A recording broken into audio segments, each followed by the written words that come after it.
good evening, dear listeners, and a very warm welcome to you all. Wherever you are tuning in from tonight, maybe cozied up in bed, listening from your favorite quiet corner at home, or perhaps relaxing somewhere peaceful, with the world fading away outside. I'm so glad you've joined me here. Take a slow, deep breath. Let your shoulders drop. Maybe pull the covers up a bit higher, and feel the day gently slip away. Let the story begin. Haverford Hall was the perfect stage for tragedy. Elegant, refined. Every guest playing their role beneath the crystal chandeliers and velvet drapes. Then the Duke of Haverford was found dead in his private study, a silver letter opener buried deep in his chest, a single sheet of notepaper clutched in his stiff fingers. The note spoke of an unbearable family scandal that had finally broken him. Police saw a clear suicide, a peer crushed by his own secrets, but Hercule Poirot saw a performance. Someone in this theater of wealth was playing the role of innocent, the role of murderer. The curtain rises. Chapter 1. The stage is set. The heavy oak doors of Haverford Hall parted with a soft groan, admitting a rush of cold March night air, laced with the sharp bite of wood smoke drifting up from the terrace braziers. Inside, the grand entrance hall welcomed with warmer notes, the clean scent of furniture wax on polished mahogany, the delicate sweetness of hothouse lilies standing tall in crystal vases, and the lingering trail of Worth perfume that clung to silk evening gowns like expensive memory. The crystal chandelier above tinkled faintly as footmen moved, its light scattering across smooth marble floors in small, glittering pools. Hercule Poirot stepped from the black motor car, pausing only to adjust the precise fold of his white silk scarf before smoothing an imaginary wrinkle from the sleeve of his immaculate evening coat.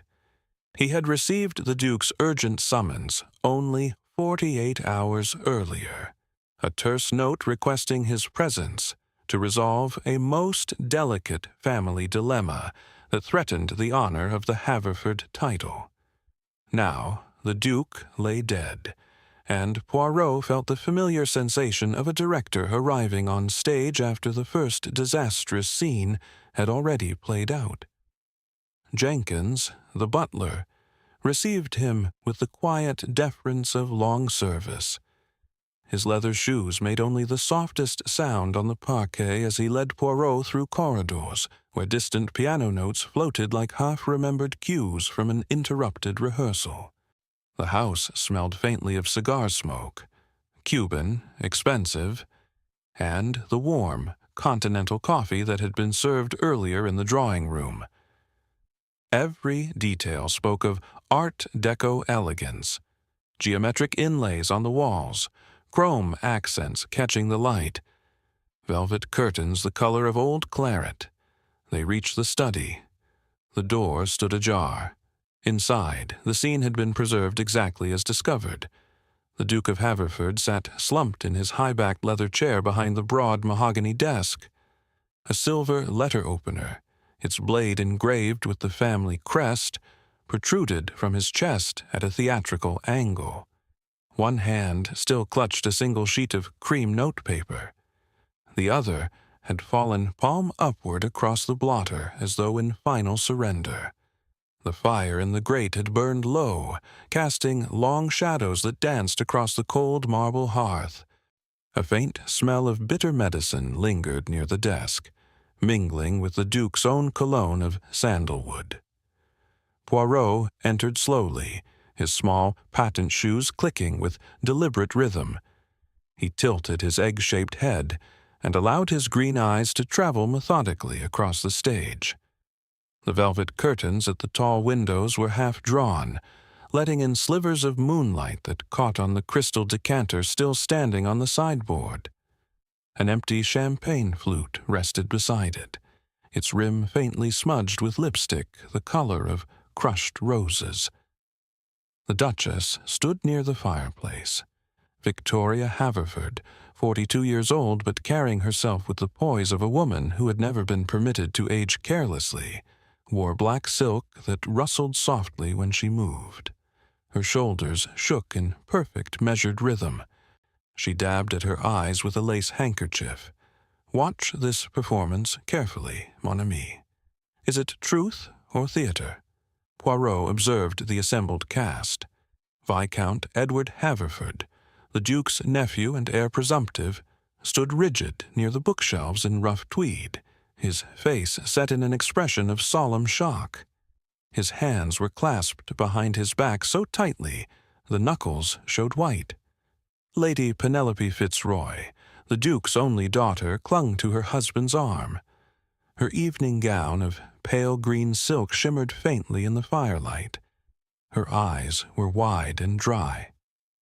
Gerald Fitzroy, tall and handsome in the way that suggests expensive tailoring rather than natural grace, kept one protective arm around her waist. His cologne, sandalwood again, drifted across the room each time he shifted. Miss Lila Voss, the celebrated actress who had been the Duke's guest for the weekend, sat on the edge of a velvet sofa. She pressed a kid-glove hand to her throat in a gesture of delicate distress, yet no tears marred her carefully applied mascara. Colonel Archibald Smythe, old friend of the Duke and frequent shooting companion, paced slowly before the window. The red tip of his cigar glowed each time he drew on it, sending thin curls of smoke toward the ceiling. Poirot made an expressive gesture with his small, neat hands. "Mesdames et messieurs," he said quietly, "the curtain has fallen rather sooner than anticipated. But the play, it continues. And Hercule Poirot, he is now the director." He approached the body first. The Duke's eyes were open, staring past the desk toward the fireplace. The suicide note, written in what appeared to be the Duke's own hand, spoke of shame, of a scandal that could no longer be contained, of the unbearable weight of family honor. Poirot read it once, then again, his lips moving silently. He turned to the Duchess. She performed grief with technical perfection. The handkerchief rose and fell. The shoulders trembled on cue. The voice, when she spoke, carried exactly the right quiver.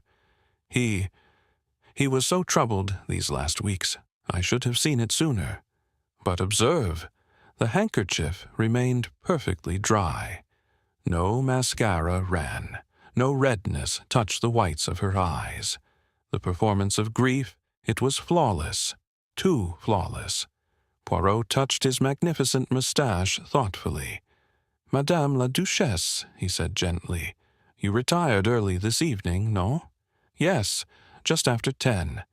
I had one of my headaches." "And you heard nothing?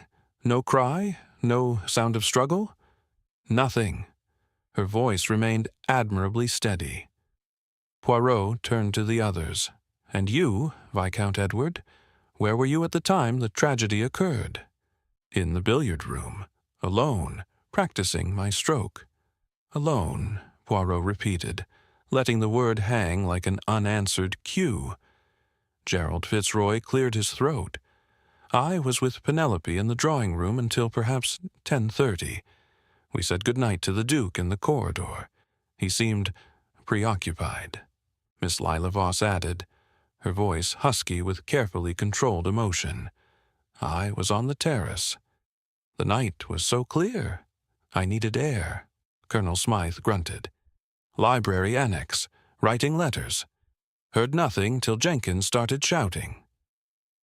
Jenkins himself stood near the door, face blank, the perfect servant's mask.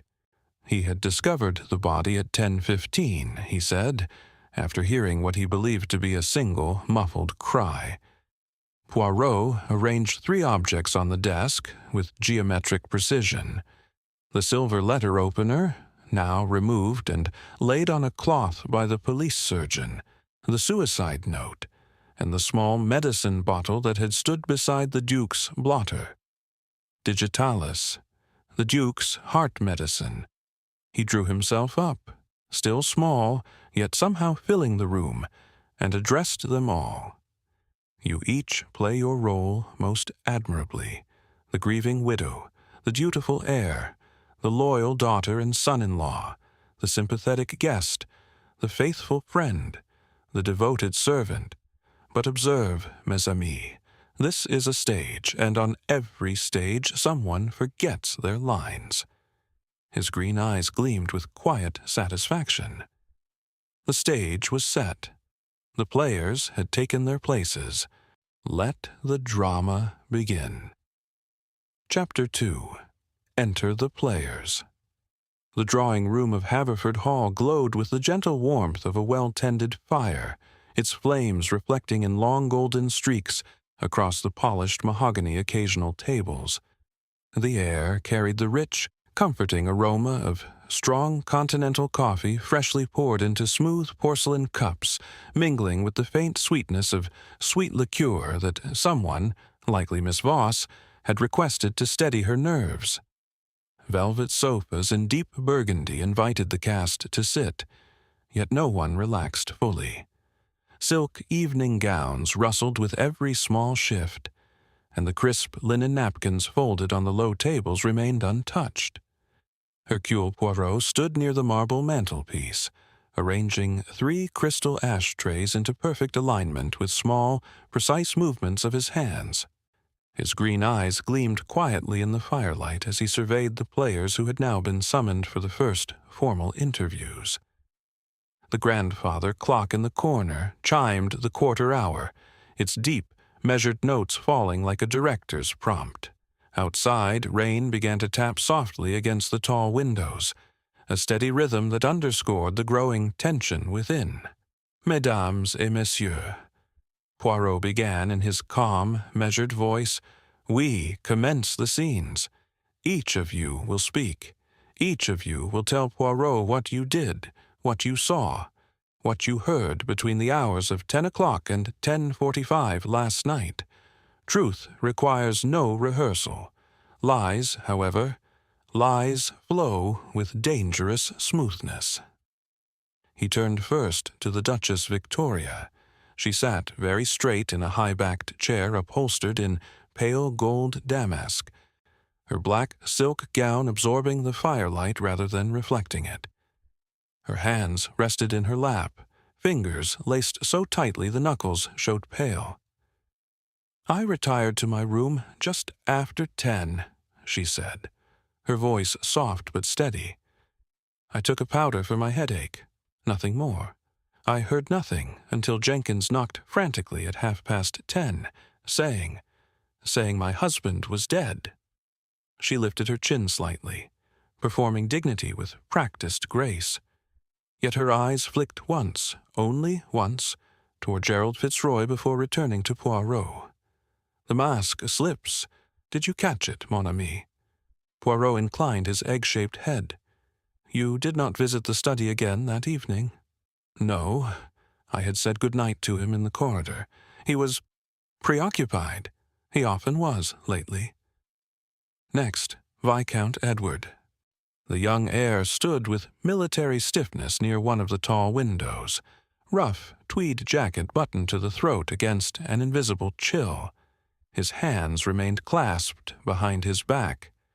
"I was in the billiard room," he stated flatly, "practicing my break, alone. I heard nothing until the commotion began." Poirot regarded him thoughtfully. Alone. A curious choice of solitude on such a night.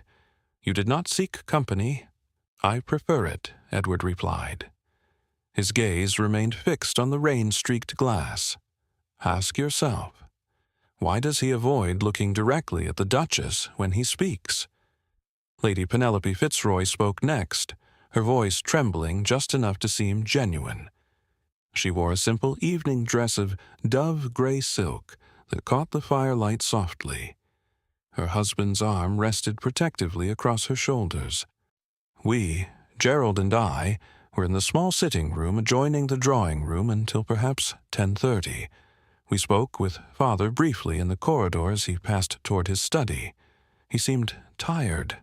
We said good night and retired upstairs shortly after. Gerald Fitzroy nodded confirmation, his handsome features composed into an expression of sober concern. His sandalwood cologne drifted forward each time he leaned to murmur reassurance to his wife. "Quite right. We heard nothing unusual, not until Jenkins raised the alarm." Poirot made a small, expressive gesture. "And you, Mademoiselle Voss?" The actress sat on the edge of a velvet sofa, one kid-gloved hand pressed delicately to her throat. Her dark hair was swept into an elegant chignon. A single diamond earring caught the light like a stage spotlight. "I needed air," she said, her voice carrying the practiced huskiness of the theater. "I stepped onto the terrace just before 10. The stars were brilliant despite the coming rain. I stayed perhaps 20 minutes, then returned inside through the library doors. I heard nothing, no cry, no sound of struggle." Colonel Smythe cleared his throat with a gravelly sound. He remained standing, cigar extinguished but still held between thick fingers. "Library annex," he grunted, "writing letters home. Door was closed. Heard the clock strike 10:15, then nothing until the butler started bellowing like a foghorn." Jenkins, summoned last, stood near the doorway in his immaculate black coat. His face remained perfectly blank, the mask of the perfect servant. "I entered the study at 10:15 to inquire whether His Grace required anything before retiring," he said quietly. "I found him, as you saw. I raised the alarm at once." Poirot paced slowly before the fireplace, his small shoes making soft clicks on the parquet. He paused beside the low table where fresh coffee steamed in its silver pot. "The careful observer," he said, addressing them all, yet seeming to speak directly to an invisible audience, "will notice certain small details. Monsieur Fitzroy, when you described finding the body, though you claim you did not, you mentioned the precise angle at which the letter opener entered the chest. A curious detail for one who arrived only after the alarm was raised." Fitzroy's smile flickered, then steadied. "I must have overheard one of the constables. Shock plays strange tricks. Perhaps," Poirot murmured. "Perhaps." He turned to the group once more. "You each perform your role with admirable consistency. The grieving widow, the stoic heir, the devoted daughter, the protective husband, the sensitive artist, the bluff soldier, the loyal servant. Yet every performance has its flaw. A glance too long, a detail too precise, a silence too complete." He touched his magnificent mustache thoughtfully. "You watch with Poirot, no? You see how the hands of Madame la Duchesse twist the napkin when her husband's name is spoken. You notice how Viscount Edward's shoulders stiffen when the word scandal is mentioned. The tension rises. Someone will forget their lines soon." The fire crackled, sending a small shower of sparks up the chimney. The rain grew heavier against the windows, a steady drum that matched the beating pulse in the room. Every actor had taken their mark. But who played truth and who played lies? Chapter 3. The first act. Morning light poured through the tall drawing-room windows in pale, watery shafts, warming the polished mahogany surfaces and turning the crystal decanters into prisms of soft color. The air still held the comforting trace of strong continental coffee from breakfast, now overlaid with the faint, clean scent of furniture wax that the maids had applied at first light. Outside, the terrace remained cold and damp from the night's rain. Inside, the fire crackled gently, its warmth battling the lingering chill that seemed to cling to every velvet curtain and silk cushion. Hercule Poirot stood near the low table, arranging 4 silver spoons into perfect symmetry, with small, deliberate movements. His green eyes moved restlessly across the reassembled cast, noting every posture, every flicker of expression. The first act of deeper questioning had begun, and already the performances showed strain. He turned first to the Duchess Victoria. She sat in the same high-backed chair as the night before, though now dressed in simple mourning gray. Her hands rested calmly in her lap, no napkin to twist today. But when Poirot asked once more about the precise wording of the suicide note, her lips parted for a fraction of a second before she answered. "You mentioned last night that your husband spoke of an unbearable scandal that could no longer be contained," Poirot said softly. "Yet the note itself reads only, 'The shame is too great to bear.' How did you know the fuller phrasing before anyone had read the document aloud?" The Duchess blinked once, slowly. I must have misremembered. Grief confuses the mind." Poirot tilted his egg-shaped head. "Grief confuses. It does not invent entire sentences. The mask slips. Did you see it, mon ami?" He moved to Viscount Edward next. The young heir had chosen to stand rather than sit, his rough tweed jacket still buttoned high. When Poirot asked about the Duke's recent preoccupation, Edward's fingers began to drum an irregular pattern against the side seam of his trousers. "My uncle was often troubled by estate matters," Edward said. "Nothing specific. He never confided details. Yet you used the word scandal yourself last night when speaking to Colonel Smythe in the corridor," Poirot observed mildly, "before the note was made public. A curious choice of vocabulary for one who claims ignorance." Edward's drumming stopped abruptly. His jaw tightened. "I must have overheard servants talking." "Servants who never saw the note," Poirot murmured. "Bravo." But the performance, it was not convincing. The tension in the room thickened like smoke from the dying cigar Colonel Smythe had left in the ashtray. Poirot paced slowly before the fireplace, his small shoes clicking softly on the parquet. He paused beside Miss Lila Voss, who sat with one gloved hand pressed to her temple, in an attitude of delicate suffering. "Mademoiselle, you say you remained on the terrace until 10:20. Yet Jenkins reports seeing a woman's silhouette move across the library windows at 10:12, moving toward the study corridor." Lila's dark eyes widened fractionally. "It must have been someone else. I was outside the whole time." Poirot made an expressive gesture with his small hands. Someone else, wearing the same distinctive scent of gardenia perfume that now lingers near the study door. Curious, no? The actress drew a slow breath. "The careful observer, and you are becoming careful, mon ami, will notice how her fingers tighten on the arm of the sofa when the word study is spoken." Poirot turned to the entire group.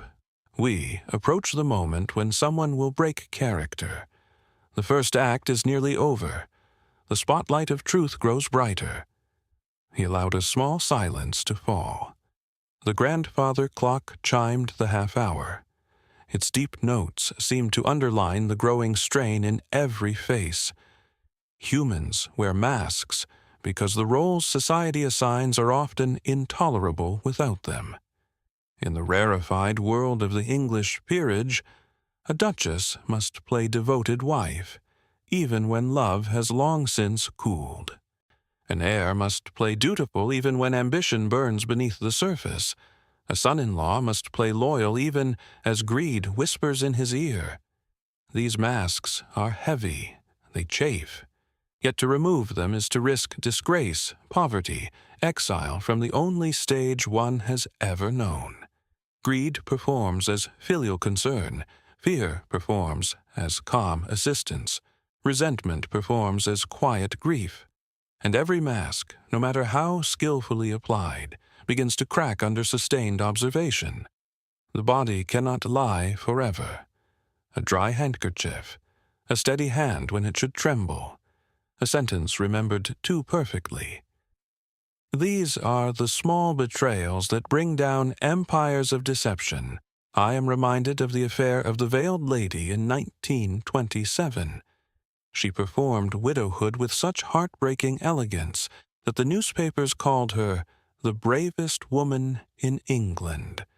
Black silk dresses, dry-eyed fortitude, gentle words about eternal love. She rehearsed every gesture before her dressing-table mirror, timing the exact quiver of her lower lip, the precise moment to press a lace handkerchief to her cheek. Society applauded. Yet she had poisoned her elderly husband for the insurance money. One afternoon, still in full mourning, she laughed, genuinely, at a private joke told by her maid. For 3 full seconds the mask slipped. A truly grieving woman does not laugh so freely so soon. The body remembers the crime even when the face insists on sorrow. That laugh was the crack Poirot needed. The little gray cells noted it, filed it, waited. In time, the entire performance collapsed. The psychology of performance is everything. Truth does not rehearse. Lies do. And lies, when pressed, always falter first. The first act concluded. Some masks had cracked. More would follow. Chapter 4. Rehearsed Lines. The library at Haverford Hall smelled of old leather bindings, warmed by afternoon sun, the faint bitterness of the Duke's digitalis medicine still lingering near the open bottle on the desk, and the clean polish of mahogany shelves that stretched to the ceiling. Sunlight slanted through tall windows, turning motes of dust into tiny performers caught in golden beams. The room felt warm, almost intimate, yet the chill from the stone terrace beyond the French doors pressed against the glass like an uninvited guest. A single, crystal decanter of fine sherry stood on a side table, its contents untouched since the night before. Hercule Poirot moved slowly along the bookshelves, his small patent shoes making deliberate clicks on the parquet floor. He paused occasionally to adjust the angle of a volume, or to trace a finger along the smooth leather spine, as though the books themselves might whisper forgotten cues. Today, he would test the scripts each actor had so carefully prepared. Rehearsed lines, he knew, always falter under sustained pressure. He began with Gerald Fitzroy. The tall son-in-law entered alone, his handsome features composed into an expression of earnest concern. He wore a well-cut tweed jacket over a crisp shirt. His kid gloves had been left in the hall, but the faint scent of sandalwood cologne followed him like an expensive prop. "Mr. Fitzroy," Poirot said quietly, "you maintain that you and Lady Penelope were in the small sitting-room until 10:30, then retired upstairs. Yet the felt on the billiard table, where Viscount Edward claims he spent the evening, shows no fresh chalk marks after 8 o'clock. Someone used the room later, someone who wished to establish an alibi." Fitzroy's smile remained fixed, though a small muscle twitched at the corner of his mouth. "I haven't the slightest interest in billiards, Monsieur Poirot. I was with my wife the entire time." Poirot tilted his egg-shaped head.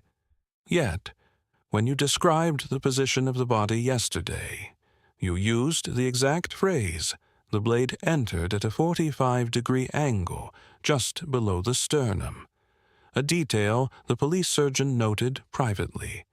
You were not in the study when the body was found. How did you know?" Fitzroy cleared his throat. "I must have overheard one of the constables speaking to Jenkins. Shock. It makes one retain odd fragments." "Fragments," Poirot repeated softly. or lines from a carefully rehearsed script. Observe, mon ami, this suspect plays his role too perfectly. The tension rises. Someone will break character soon. Poirot moved to Miss Lila Voss next. She entered with the graceful sweep of an actress accustomed to spotlights, her silk afternoon dress rustling softly. She seated herself without invitation, crossing her legs with deliberate elegance. "You insist you remained on the terrace until 10:20, Poirot said. "Yet the gardenia perfume on the study corridor carpet matches the scent you wear.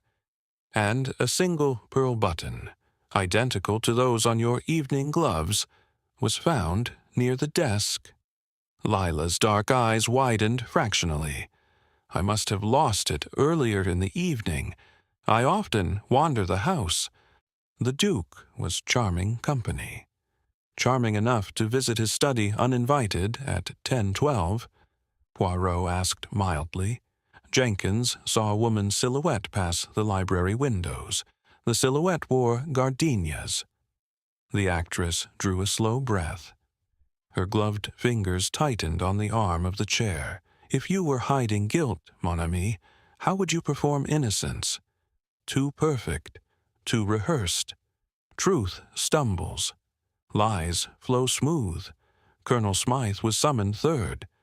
The old soldier entered with heavy tread, cigar already lit, its smoke curling toward the high ceiling in lazy spirals. You were writing letters in the annex," Poirot began. "Yet the ink on your blotter is dry. No letter was begun after 9 o'clock, and the forged signature on the Duke's most recent will, dated 2 weeks ago, bears certain characteristics of your own hand when you are hurried." Smythe's cigar hand paused halfway to his mouth. "Preposterous. I've no motive to forge anything. Unless the Duke discovered your little arrangement with the estate accounts," Poirot murmured. "A colonel on half-pay sometimes requires supplementary income." The colonel's face reddened. His steady military bearing cracked. The cigar trembled slightly. "The psychology, it is everything." Finally, Poirot called Viscount Edward alone. The young heir stood stiffly, hands clasped behind his back once more. "You claim solitude in the billiard room," Poirot said. "Yet you knew the precise wording of the suicide note before it was read aloud.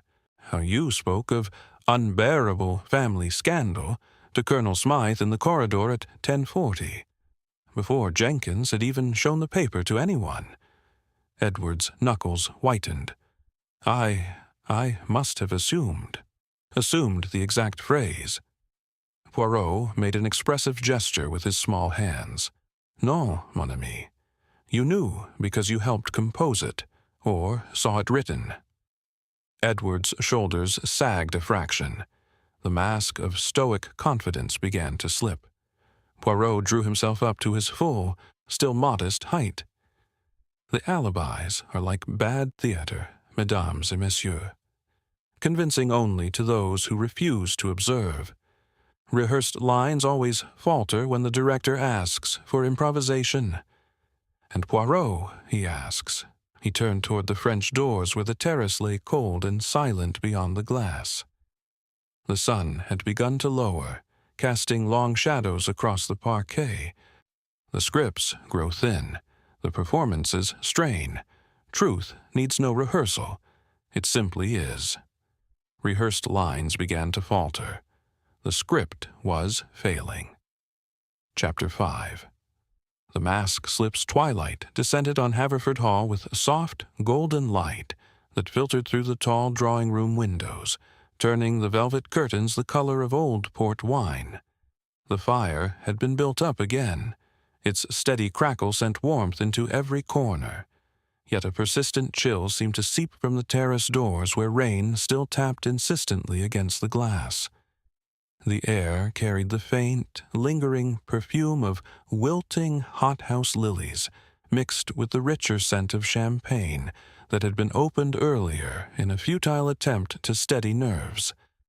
Crystal glasses stood half empty on the low mahogany table, their surfaces beaded with icy condensation.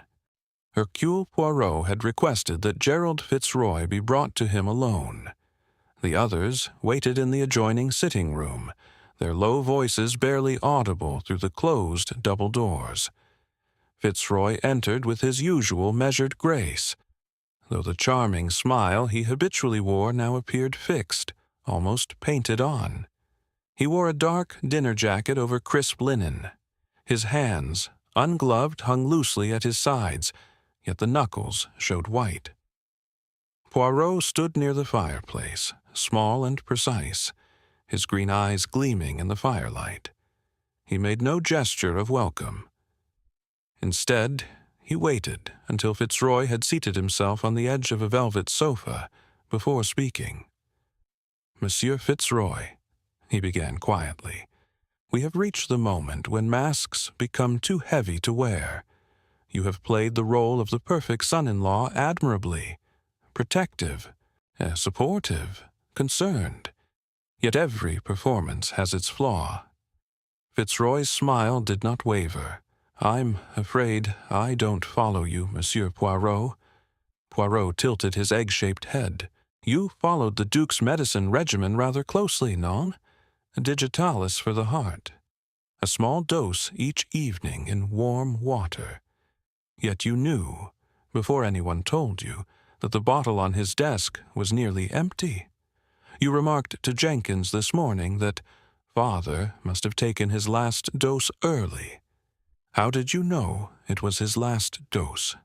Fitzroy's fingers tightened briefly on the arm of the sofa. "I assumed." He looked tired. "Assumed," Poirot repeated softly.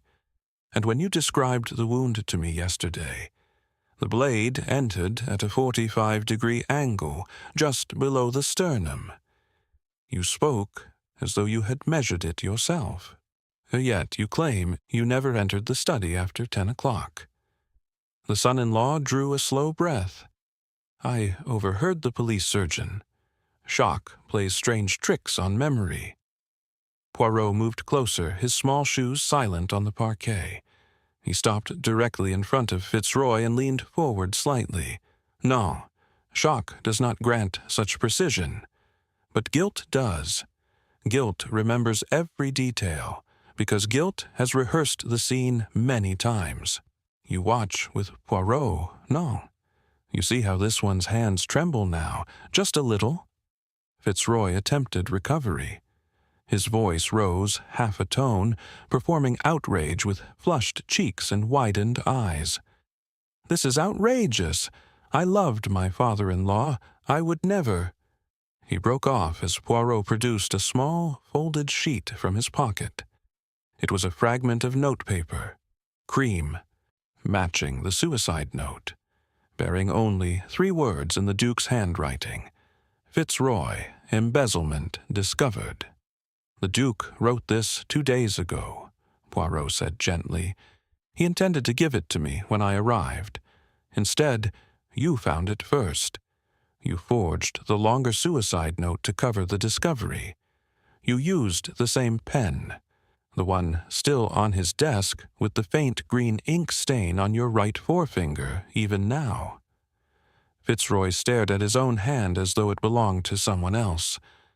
A single bead of sweat appeared at his temple, real and uncosmetic. Poirot continued without mercy. "You administered an extra dose of digitalis in his evening sherry, enough to slow his heart, to make him drowsy, vulnerable. Then, when he was alone, you entered. The letter opener was already on the desk. A crime of impulse? None. A crime of careful planning, masked as opportunity." Fitzroy's shoulders began to shake. Not the rehearsed tremor of earlier performances. This was genuine, uncontrollable. A single tear, raw, unpracticed, slid down his cheek and fell onto the crisp linen of his cuff. I didn't mean—" His voice cracked. The charming mask shattered completely. Beneath it lay terror, greed laid bare, the face of a man who had believed his performance flawless until the spotlight found him. Poirot regarded him with something almost like pity. The body does not lie, mon ami. The hands that should have trembled with shock remained steady when describing the wound. The voice that should have broken rose too smoothly in denial. You needed to play the loyal son-in-law because the alternative, exposure, disgrace, poverty, was unthinkable. Yet the little gray cells, they see beneath the grease paint. Fitzroy buried his face in his hands. The sobs that followed were ugly, real, stripped of artifice. Consider the psychology. What role does this person need to play when the curtain is about to fall? Greed had worn the costume of devotion. Fear had worn the costume of helpfulness. Now only the true face remained, terrified, diminished, human. Poirot turned toward the double doors and made a small, expressive gesture. The mask had fallen. Beneath it, the true face at last. Outside, the rain grew heavier, drumming against the windows like fading applause. The fire crackled once, sharply, as though the stage itself acknowledged the end of one performance and the beginning of judgment. The spotlight of truth had found its mark. Chapter 6. Behind the Curtain. The long gallery at Haverford Hall stretched silent and dim in the late afternoon, its high windows admitting only slanted bars of pale light that fell across the polished parquet like forgotten footlights. The air smelled of furniture wax applied that morning, and the faint, lingering wood smoke that drifted up from the servants' hall far below. A row of ancestral portraits gazed down from the walls, their eyes seeming to follow every movement. Soft kid gloves lay discarded on a marble-topped console table, still warm from nervous fingers that had clutched them earlier. Rain continued to patter against the leaded panes, a steady, muffled rhythm that felt like the dying applause of a performance no longer worth watching. Hercule Poirot walked slowly along the gallery, his small shoes making soft clicks that echoed in the emptiness. He had asked that no one disturb him here. This was the backstage, the place where masks were removed, costumes hung, and secrets whispered only to the shadows. Now, the true drama, the one played away from the footlights, began to reveal itself. The Duke's private papers, retrieved from the study safe by Jenkins under Poirot's direction, told the first part of the hidden story. Gerald Fitzroy had been steadily embezzling from the Haverford estate accounts for nearly 18 months. Small sums at first, enough to cover gambling debts in London clubs, then larger withdrawals disguised as estate repairs or charitable donations.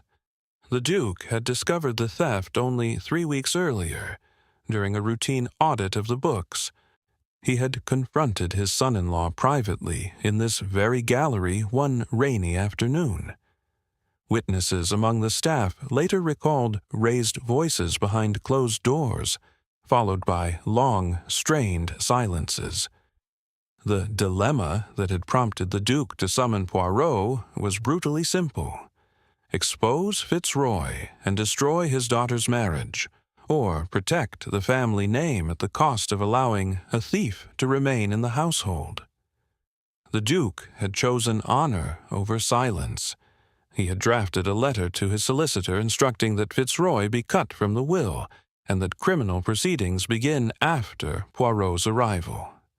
That draft, never posted, lay now in Poirot's pocket, its ink still faintly green from the same pen that had forged the suicide note. Lady Penelope's role in the backstage drama emerged more slowly. She had suspected her husband's dishonesty for months. Quiet observations, late-night telephone calls, unexplained absences, the sudden appearance of new cufflinks and silk ties that no estate allowance could explain. Yet she had said nothing. Loyalty to her husband had worn the costume of wifely devotion. Fear of scandal had worn the costume of silence. When her father confronted Gerald, Penelope had overheard enough to understand the danger. She had burned several incriminating letters in the drawing-room fireplace the night before the murder. Letters her husband had foolishly kept in his desk drawer. The charred fragments, recovered by Poirot, bore fragments of Gerald's handwriting and references to the Monte Carlo debt and the next payment due. Viscount Edward's secret proved simpler, but no less bitter. He had known of the embezzlement almost from the beginning. Fitzroy had once drunkenly boasted of it during a shooting weekend. Edward had kept silent not from loyalty, but from calculation. If the Duke disinherited Fitzroy and divorced Penelope from him, the title and estates would pass uncontested to Edward himself. Ambition had worn the mask of dutiful nephew. He had even suggested to the Duke, subtly, carefully, that perhaps the family honor requires drastic measures. Yet he had not anticipated murder. When the body was found, genuine shock had briefly cracked his composure before he remembered his rehearsed role. Humans wear masks because the roles thrust upon them by birth, marriage, or society are often impossible to play without deception. A daughter must appear loyal even when her heart divides between father and husband. An heir must appear dutiful even while quietly wishing for acceleration of inheritance. A son-in-law must appear devoted even as greed consumes him from within. These masks are not chosen lightly. They are survival costumes in a theater where the penalty for dropping character is ruin. Yet masks grow heavier with time. The body sweats beneath the grease paint. Hands tremble when they should be steady. Eyes avoid the very people they claim to love. And when the curtain of secrecy is finally drawn aside, the hidden motives step forward into the light. Greed costumed as concern, fear costumed as helpfulness, resentment costumed as quiet grief. I recall the affair of the stolen pearls aboard the Orient Express in 1933. A charming woman in white silk performed innocence with such flawless grace that the entire carriage believed her wronged. She laughed at dinner, spoke wistfully of her lost jewels, dabbed dry eyes with a lace handkerchief whenever the subject arose. Yet she had hidden the pearls herself, in her own powder compact, to claim the insurance. Every evening she rehearsed her surprise before the small mirror in her compartment, timing the exact widening of her eyes, the precise catch in her throat. One night, as the conductor passed, she reached instinctively to guard the compact. A truly innocent woman does not clutch a powder case so jealously. The body remembers the theft even when the voice insists on victimhood. That single, unguarded gesture was the crack Poirot needed. The performance held for days, but truth waited patiently for the moment the actress forgot her lines entirely. Behind every curtain, a secret waits. Behind every secret, a motive stirs. And when the spotlight of truth finally pierces the velvet, the actors stand revealed, not as they wish to be seen, but as they truly are. Behind every curtain, a secret. Every secret, a motive. Chapter 7. The Final Act. The drawing room of Haverford Hall had been prepared with the precision of an opening night. Every velvet curtain was drawn against the night, shutting out the persistent rain that drummed steadily on the terrace beyond. The fire burned high and bright, casting warm, golden light across polished mahogany tables and the deep burgundy sofas where the cast now sat in rigid silence. Crystal chandeliers tinkled faintly overhead whenever anyone shifted.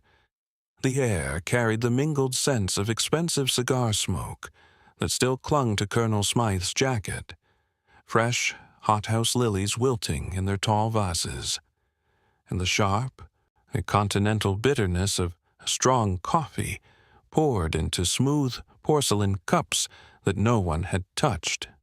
The grandfather clock in the corner chimed 8 o'clock, deep, solemn notes that fell like the final warning before the house lights dimmed. Hercule Poirot stood before them in the center of the room, small yet commanding, his patent shoes planted firmly on the parquet. His green eyes gleamed with quiet satisfaction as he surveyed the assembled players. The Duchess Victoria, in severe black silk, Viscount Edward stiff in rough tweed, Lady Penelope pale beside her husband, Gerald Fitzroy, whose charming smile had long since vanished, Miss Lila Voss perched on the edge of a sofa like an actress awaiting her cue, and Colonel Smythe gripping the arm of his chair as though it were a rifle stock. Jenkins stood discreetly near the double doors, the perfect servant once more. Poirot made an expressive gesture with his small, neat hands. "Mesdames et messieurs," he began in his calm, measured voice, "you have each performed for Hercule Poirot, some truthfully, some not. The time has come to review the performances. Let us lower the curtain on illusion and allow truth to take her bow." He turned first to the Duchess Victoria. "Madame la Duchesse, you played the grieving widow with technical perfection. The dry handkerchief, the mascara that never ran, the shoulders that shook in perfect rhythm. Yet you knew the exact wording of the suicide note before it was read aloud. You had seen it, perhaps even helped compose it in your mind long before your husband wrote those final words. Grief was your costume, not your feeling." The Duchess lifted her chin, but her lips trembled once, genuinely this time. Poirot moved to Viscount Edward. "Viscount, you performed the loyal nephew, stoic, military, dutiful. Yet loyal nephews do not speak of unbearable family scandal before the note is made public. You knew because you had hoped for it. You calculated that exposure of Fitzroy's theft would clear your path to the title. Your ambition wore the mask of duty." Edward's hands clenched behind his back. The knuckles showed white against the tweed. Poirot turned to Lady Penelope. "Lady Penelope, your role was the innocent daughter, shattered, loyal. Yet innocent daughters do not burn letters in the drawing-room fireplace at 2 o'clock in the morning. You suspected your husband's crime. You protected him, not from love, but from fear of scandal. Loyalty does not hide evidence in ashes." Penelope's eyes filled with sudden tears. Real ones, at last. Poirot paused before Colonel Smythe. "Colonel, you played the bluff old friend, the loyal companion. Yet your ink was dry when you claimed to be writing letters, and the forged signature on the altered will bears the hurried slant of your own hand. You helped Fitzroy because half-pay is meager and old debts press hard." Smythe's cigar hand shook. He set the unlit stub down with deliberate care. Poirot's gaze settled at last on Gerald Fitzroy. The son-in-law sat very still, face pale, eyes fixed on the carpet. "And so we come to our leading performer. Gerald Fitzroy, you gave the most convincing performance of all. The shock when the body was found, the outrage at any suggestion of foul play, the helpful cooperation with every question. Magnifique. You played the devoted son-in-law so well that even I, Hercule Poirot, paused for one moment to admire the artistry." He stepped closer. "But you made one small error, one fatal slip when the mask wavered. You described the wound. The blade entered at a 45-degree angle just below the sternum, before the police surgeon had spoken of it to anyone. A man who discovers his father-in-law already dead does not know the precise angle of the thrust. unless he himself delivered it. Your hands remained steady when they should have trembled. Your voice rose smoothly when it should have broken. The body does not lie, mon ami. The little gray cells remember what the actor forgets. Fitzroy's shoulders sagged. He looked up, eyes hollow. I only meant to frighten him, he whispered. The extradigitalis was to make him sleep. The note was to make it look like despair. I never intended. Poirot raised one small hand. The intention matters little when the curtain falls on murder. You entered the study while he was drowsy. You took the letter opener from the desk. You drove it home.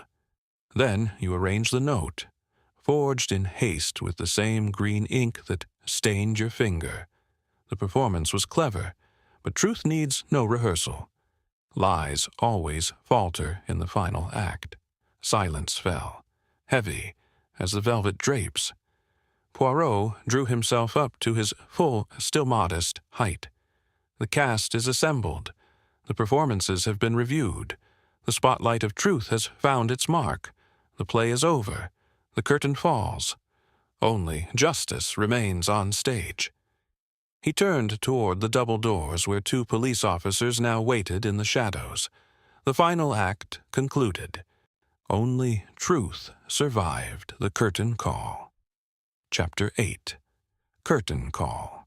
Dawn arrived at Haverford Hall with pale, reluctant light that filtered through the tall windows of the entrance hall, turning the polished marble floor into a sheet of soft gray. The rain had finally ceased during the night. Now only occasional drips fell from the eaves outside, tapping irregularly like the last uncertain applause of a poorly received play. Inside, the air felt thinner, stripped of its earlier richness. No more expensive Worth perfume, no lingering cigar smoke.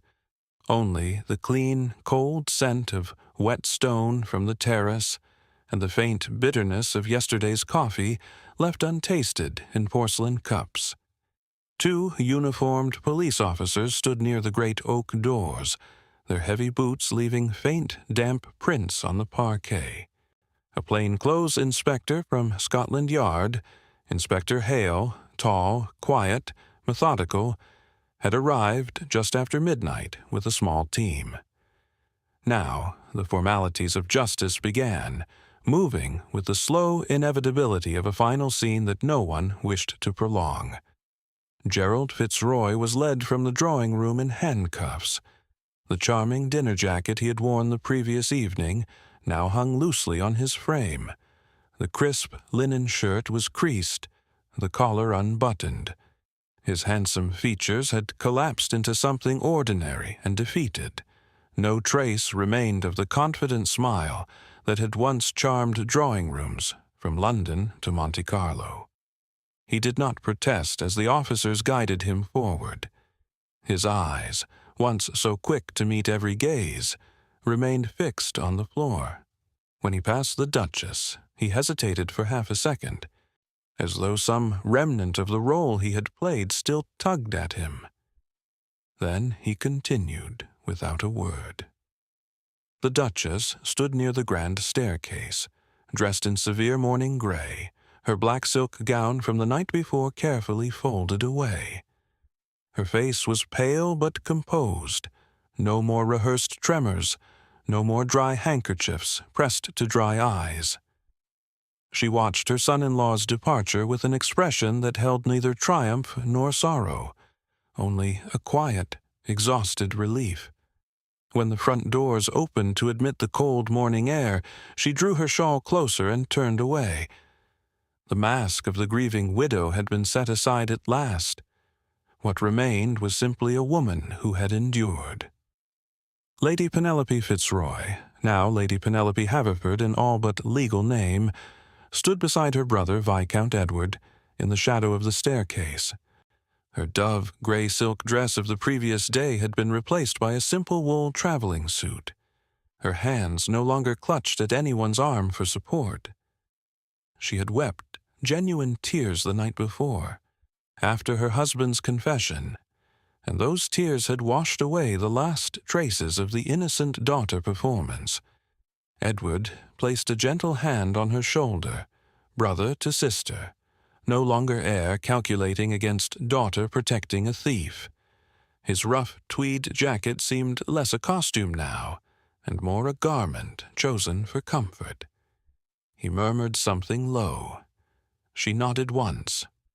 The weight of pretended roles had lifted from them both. Colonel Smythe remained seated in the drawing-room until the last possible moment. His cigar had long since been extinguished. The stub lay forgotten in a crystal ashtray. When the inspector approached to inform him that charges of conspiracy and forgery would be filed, the old soldier drew himself up with what dignity he could muster. "I acted foolishly," he said in a voice roughened by smoke and regret. "Half pay is no excuse."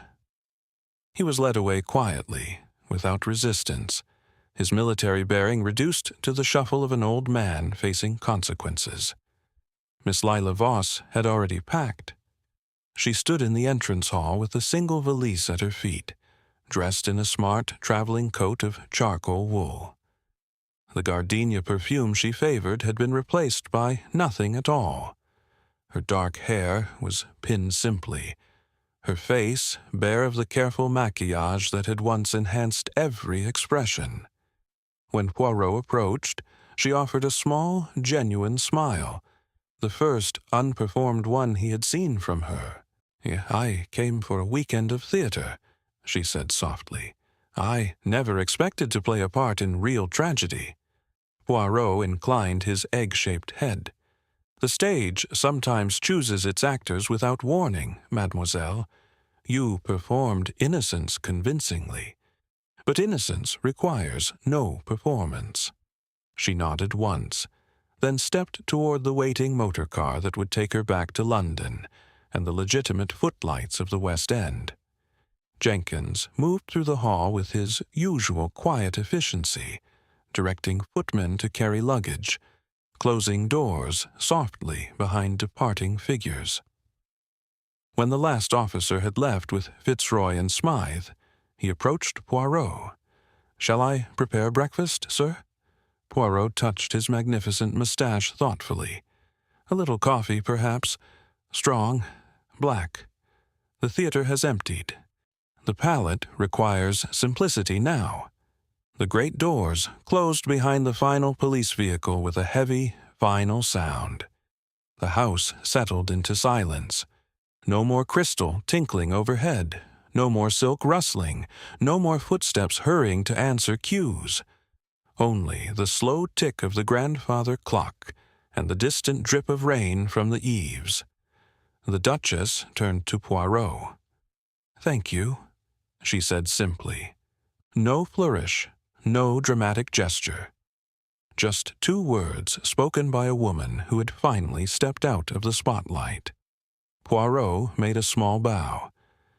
"Justice requires no thanks, madame. It merely arrives when the performance is over." The theater of Haverford Hall had emptied of its players. The velvet curtains remained drawn, the fire burned low. No one applauded. No one took a bow. The stage lights, metaphorical though they were, had dimmed at last. No applause for this performance. Only justice. Chapter 9. After the show weeks had passed since the final curtain fell on Haverford Hall, the great house stood quieter now, its once bustling corridors echoing only with the soft footsteps of servants and the occasional creak of settling oak beams. Spring had arrived in earnest. Sunlight poured through the tall windows in warm, forgiving streams, turning the polished parquet floors golden and catching on fresh vases of hothouse roses that replaced the wilting lilies of that fateful weekend. The air inside carried the clean scent of furniture wax and the faint sweetness of blooming lilac brought in from the gardens. Outside, the terrace no longer felt cold and accusatory. Birds sang in the newly leafed trees, and the rain-washed marble balustrades gleamed under a pale English sky. The Duchess, Victoria Haverford, had chosen not to remain. She had quietly closed most of the public rooms, packing away the crystal chandeliers in their felt-lined crates and drawing dust sheets over the velvet sofas. A small villa awaited her on the Côte d'Azur, a place of white stucco walls, terracotta tiles, and bougainvillea spilling over iron balconies. There she had begun to paint again, watercolors of the Mediterranean Sea and distant hills, something she had not done since the early days of her marriage. The severe gray morning dresses of the investigation had given way to soft linen frocks in pale blues and creams. When she walked the villa gardens in the late afternoons, her step was lighter, unburdened by the weight of a role she had played too long.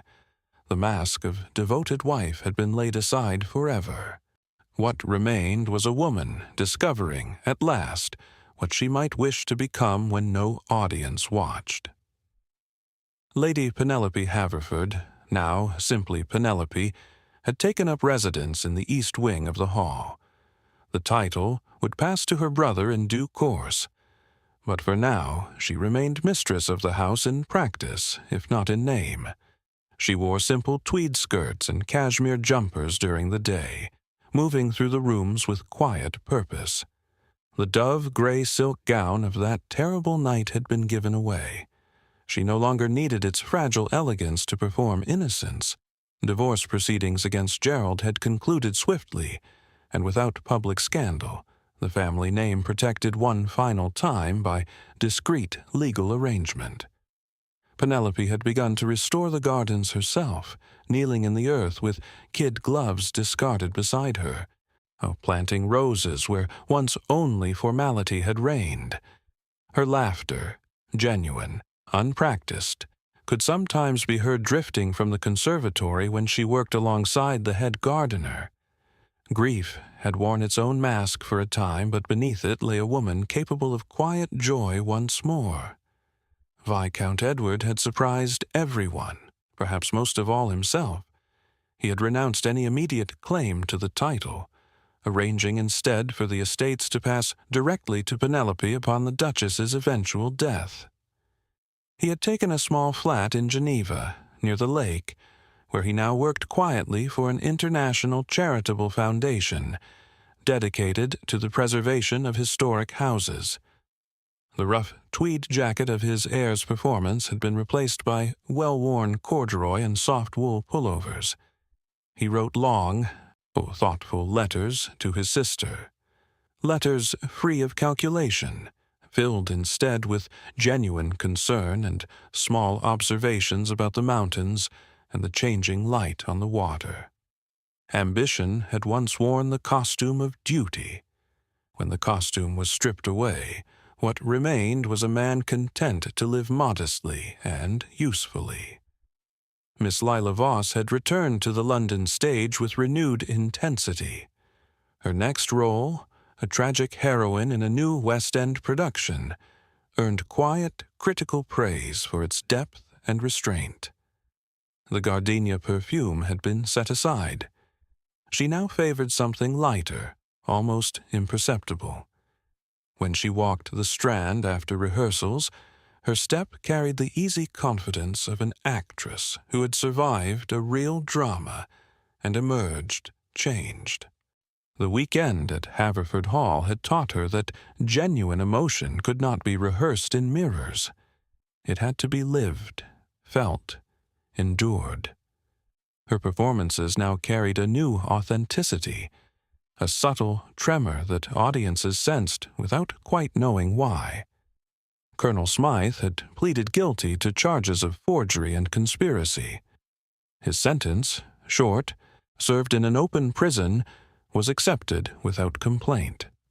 Upon release, he took modest lodgings in a quiet Sussex village, where he tended a small garden and wrote occasional letters to old regimental comrades. The bluff military bearing had softened. The cigar remained, but smoked more slowly, as though each puff were a moment of reflection rather than bravado. He visited Penelope once, bringing a simple bunch of garden flowers and staying only for tea on the terrace. They spoke little of the past. Some performances end not in applause, but in quiet acceptance. Hercule Poirot had returned to his London apartment long ago. Yet he followed the aftermath from afar, receiving occasional notes from Penelope and a single watercolor postcard from the Duchess, a delicate rendering of the sea at dawn. He kept them arranged symmetrically on his mantelpiece beside a small crystal vases of fresh flowers. The theater of Haverford Hall had emptied completely. The players had scattered to new stages, some grand, some humble, some solitary. Masks had been removed, roles discarded, illusions dissolved. What remained were ordinary people, flawed and human, learning slowly how to live without scripts. The house itself seemed to breathe more easily. Sunlight warmed the empty drawing room, where once performances had strained and cracked. The grandfather clock ticked on, steady and indifferent. No more crystal tinkling overhead, no more silk rustling in hurried exits. Only the soft sound of wind through open windows and the distant song of birds. The theater emptied. The lessons remained. Chapter 10. Poirot reviews the performance. In the familiar comfort of his London apartment, Hercule Poirot sat beside the tall window that overlooked the quiet park. Late spring sunlight filtered through the half-drawn velvet curtains, warming the room without harshness. A tisane steamed gently in its porcelain cup on the small table beside him, herbal, soothing, its faint scent mingling with the clean fragrance of fresh lilies arranged symmetrically in a crystal vase on the mantel. The grandfather clock in the corner ticked with measured calm, its rhythm a quiet counterpoint to the distant murmur of London traffic far below. On the mantelpiece rested two small mementos, a watercolor postcard from the Duchess Victoria showing the Mediterranean at dawn, and a brief note from Penelope Haverford written in a steady, unhurried hand. Poirot lifted the tisane to his lips, sipped once, then set the cup down with precision. His green eyes rested on the postcard for a long moment before he began to speak, softly, as though addressing an invisible audience seated just beyond the footlights. The news had arrived gradually, piece by piece, like the final reports after a long run closes. Gerald Fitzroy had received a sentence of 15 years.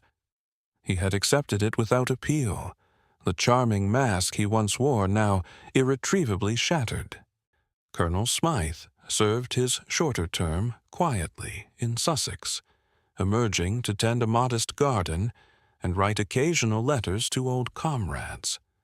Miss Lila Voss had opened in a new West End production to respectful notices. Her performances now carried a depth that critics described as hauntingly authentic. Penelope had begun to transform Haverford Hall itself, opening the gardens to local school children, restoring the East Wing as a small museum of family history without the burden of pretense. The Duchess painted daily in her villa, sending occasional cards that spoke of light and color rather than grief or duty. Viscount Edward lived simply in Geneva, content in work that served no personal ambition.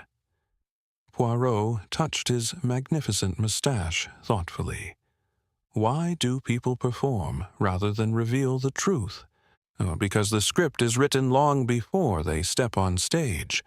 Society, especially the English peerage, demands roles that few can play honestly. The devoted wife must smile through indifference. The dutiful heir must conceal impatience. The charming son-in-law must hide greed behind solicitude. These masks are not chosen for pleasure. They are survival costumes in a theater where dropping character means exile, disgrace, poverty. Yet every mask grows heavier with time. The body rebels. Hands tremble when steadiness is required. Voices rise half a tone too high in denial. Eyes avoid the very faces they claim to love. Guilt always betrays the actor because the little gray cells never forget the truth beneath the grease paint. I am reminded of the case of the missing will in the Cornish manor house in 1929. A son performed filial devotion with such flawless artistry that the entire village mourned with him. He wore black tweed, spoke in soft, measured tones of his father's kindness, arranged the funeral with impeccable taste. Every gesture rehearsed before a mirror each morning, the exact quiver of the lip, the precise moment to press a handkerchief to dry eyes. Society applauded his courage, yet he had forged the will the night before his father's death, securing the estate for himself. One afternoon, while signing the parish register at the graveside, he reached for the fountain pen with perfect calm. A truly grieving son does not sign legal documents with such steady precision. The hand remembers the crime even when the face insists on sorrow. That single unguarded moment, 3 seconds of calm where grief should have shaken him, was the crack Poirot needed. The performance endured for weeks. Truth waited patiently until the actor forgot his lines entirely. The masks society demands are many and heavy. Greed dresses as filial concern. Ambition dresses as quiet duty. Fear dresses as helpful cooperation. Resentment dresses as silent loyalty. Yet every performance contains its flaw, because truth requires no rehearsal. It stumbles naturally, speaks too softly, remains silent when lies would flow with dangerous smoothness. The body cannot sustain deception forever. A dry handkerchief when tears are claimed. A steady hand when shock should paralyze. A remembered sentence spoken too perfectly before it is revealed. These are the small betrayals that dismantle empires of illusion. In the end, truth triumphs because the curtain must fall. The audience, society itself, grows weary of bad theater. The spotlight of justice finds the one actor whose hands never trembled when they should have shaken, whose voice never cracked when grief demanded it. Order and method in observation bring every performance to its close. The psychology, it is everything. We see, but we do not always observe the performance, until someone like Hercule Poirot arrives to direct the final act. Poirot set the empty tisane cup aside and rose slowly. He crossed to the mantelpiece and adjusted the watercolor postcard by 1 millimeter, so that it aligned perfectly with Penelope's note. Then he turned back to the window, gazing out at the park, where people walked unhurriedly beneath the new green leaves. You, mon ami, have watched this drama with Poirot. You have seen the mask slip, the rehearsed lines falter, the true faces emerge at last. You have observed how greed performed as devotion, how fear performed as loyalty, how ambition performed as duty, until the little gray cells stripped away every illusion. The theater of human nature never closes. New plays open every day. New actors take their marks. New masks are fitted with care. Yet the ending remains the same. Truth waits patiently in the wings, knowing that every performance must eventually end. Until the next theater of crime, mes amis, Poirot will be watching always.